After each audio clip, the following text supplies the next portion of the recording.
Chapter 1. The Three Farmers. Oh my goodness. Down in the valley there were 3 farms. The owners of these farms had done well. They were rich men. They were also nasty men. There they are. Look. There's those nasty men. There they are in their valley.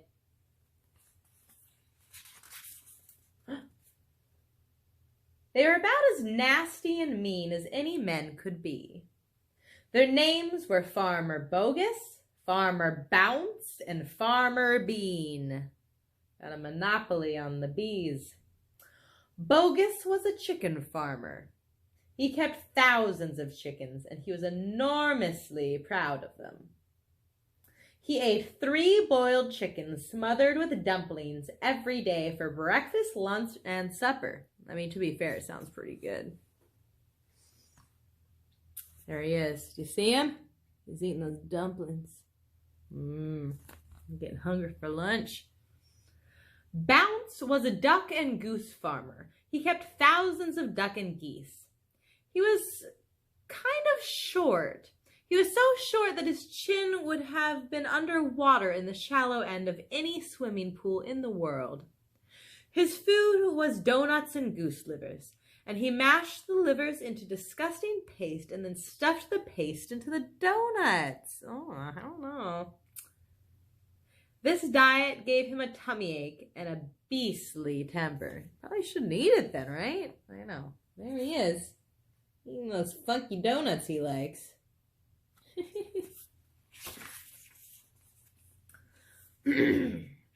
Bean was a turkey and apple farmer, and he kept thousands of turkeys in an orchard full of apple trees. He never ate any food at all. Instead, he drank gallons of cider, which he made from the apples in his orchard. He was as thin as a pencil, and the cleverest of them all.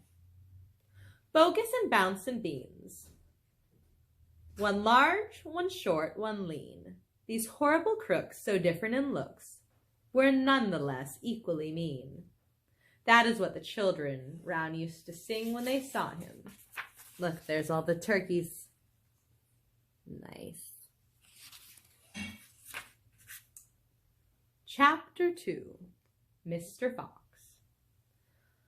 On a hill above the valley there was a tree. In their wood there was a huge tree. Under the tree there was a hole.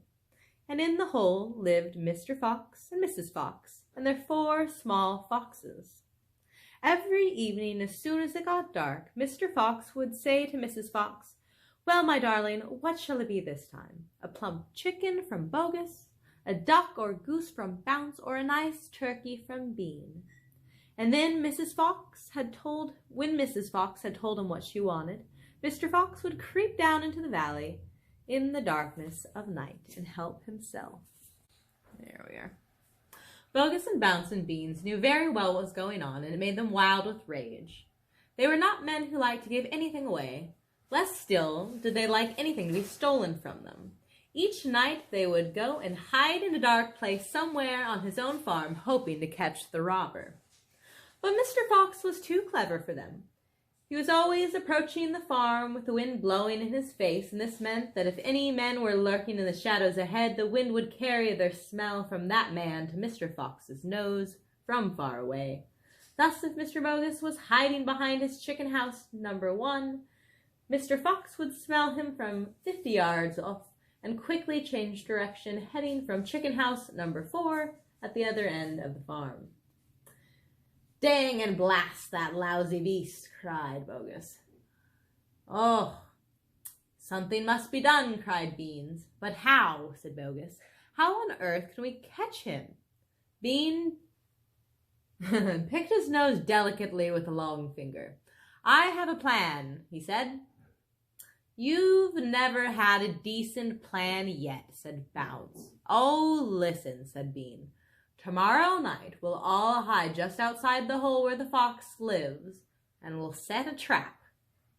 "Very clever," said Bounce. "But first we shall have to find the hole." "My dear Bounce, I've already found it," said the crafty Bean. "It's up in the wood on the hill. It's under a huge tree. Oh, there they are. They're plotting against him.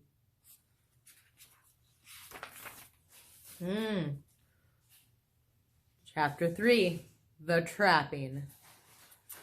"Well, my darling," said Mr. Fox, "what shall it be tonight?" "I think we'll have duck tonight," said Mrs. Fox. "Bring us 2 fat ducks, if you please. 1 for you and me, and 1 for the children." "Ducks it shall be," said Mr. Fox. "Bounces is best." "Now do be careful," said Mrs. Fox. "My darling," said Mr. Fox, "I can smell those goons a mile off. I can even smell one from the other. Bogus gives off a filthy stink of rotten chicken skins. Bounce reeks of goose liver, and as for Bean, the fumes of apple cider hang around him like poisonous gas." "Yes, but don't get careless," said Mrs. Fox.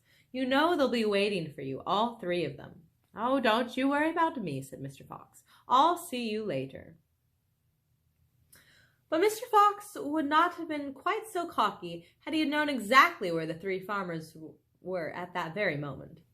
They were just outside the entrance to the hole, each one of them crouching behind the tree, watching the trap.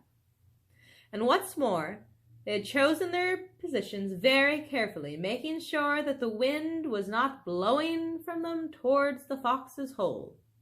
In fact, it was blowing the opposite direction, and there's no chance of being smelled out. Mr. Fox crept up into the dark tunnel to the mouth of the hole, and he poked his long, handsome face into the night air and sniffed once. He moved an inch or 2 forward and stopped, and he sniffed again. He was always careful when coming from inside his hole. There we go. There's Mr. Fox and his wife. He's creeping out the hole. He inched forward a little more, and the front half of his body was now in the open. His black nose twitched from side to side, sniffing and sniffing for the scent of danger. He found none, and he was just about to go trotting forward into the wind when he thought he heard a tiny noise. A soft rustling sound, as though someone had moved a foot ever so gently through a patch of dry leaves. Mr. Fox flattened his body against the ground and lay very still, his ears pricked. He waited a long time, but heard nothing more. It must have been a field mouse, he told himself, or some other animal. He crept a little further out of the hole, and then further still. He was almost right into the open now, and he took a last careful look around, and the wood was murky and still, very still. Somewhere in the sky the moon was shining. Just then his sharp night eyes caught a glint of something bright behind a tree not far away. Oh, it was shining off the polished silver of Bean's pocket watch, and Mr. Fox lay still watching it. What on earth was it? Now it was moving. It was coming up, and oh, good heavens! It was the farmers. Quick as a whip, Mr. Fox jumped back into his hole at what seemed the same instant the entire wood seemed to explode around him. Snap! Something had caught the end of Mr. Fox's tail. But then he was gone. Bogus and Bounce and Beans came out from behind the trees and walked towards the hole.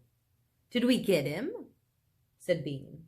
One of them shone a flashlight in the hole, and there on the ground, in the circle of light, half in and half out of the hole, lay the poor fox's tail. Bean picked it up. "Well, we got the tail, but we missed the fox," he said, tossing the thing away. "Oh, no." "Oh," said Bogus. "The trap was just too late. We should have tripped it the moment he poked his head out." "He won't be poking it out again soon in a hurry," Bounce said. Bean pulled a flask from his pocket and took a swig of apple juice. Then he said, "It'll take 3 days at least before he gets hungry enough to come out again. and I'm not sitting around waiting to dig him out." "Ah," said Mr. Bogus. "Now you're talking sense. We should dig him out. We can do it in a couple hours. We know he's in there." "I reckon there's a whole family of 'em down in that hole," Bounce said. "Then we'll have the lot," said Bean. "Get the shovels." There they are. And there's poor Mr. Fox without a tail. Oh my goodness. There he is. They're inspecting it. The terrible shovels. Down the hole, Mrs. Fox was tenderly licking the stump of Mr. Fox's tail. "It was the finest tail for miles around," she said in between licks. "It hurts," said Mr. Fox. "I know it does, sweetheart, but it'll soon get better." "And it'll soon grow again, Dad," said one of the small foxes. "It will never grow again," said Mr. Fox. "I shall be tailless for the rest of my life." And he looked very glum.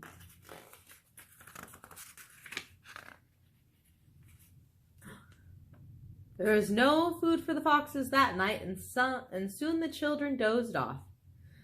Then Mrs. Fox dozed off, but Mr. Fox could not sleep because of his tail. Well, he thought, "I suppose I'm lucky to be here at all, but now they've found our hole. We're going to have to move out as soon as possible. We'll never get any peace if we—" What was that? He turned his head sharply and listened. The noise he heard now was the most frightening noise a fox could ever hear. The scrape, scrape, scraping of shovels digging into the soil. "Wake up," he shouted. "They're digging us out." Mrs. Fox was wide awake in 1 second, and she sat up quivering all over. "Are you sure that's it?" she whispered. "I'm positive. Listen." Oh, scrunch, scrunch, scrunch went the shovels above their heads. Small stones and bits of earth were falling from the roof. "Oh, no, what is it, Mommy?" cried one of the small foxes. His round eyes were huge with fright. "Will there be dogs?" Mrs. Fox began to cry, and she gathered her 4 children close to her and held them tight. Suddenly there was an especially loud crunch above, and the sharp end of a shovel came right through the ceiling. Oh my goodness! Look at those little baby foxes. Oh, okay. He jumped up and shouted, "I've got it! There's not a moment to lose." "Oh, why didn't I think of it before?" "Think of what, Dad?" "A fox can dig faster than a man," shouted Mr. Fox, beginning to dig. "Nobody in the world can dig as fast as a fox." The soil began to fly out furiously behind Mr. Fox as he started to dig for dear life with his front feet.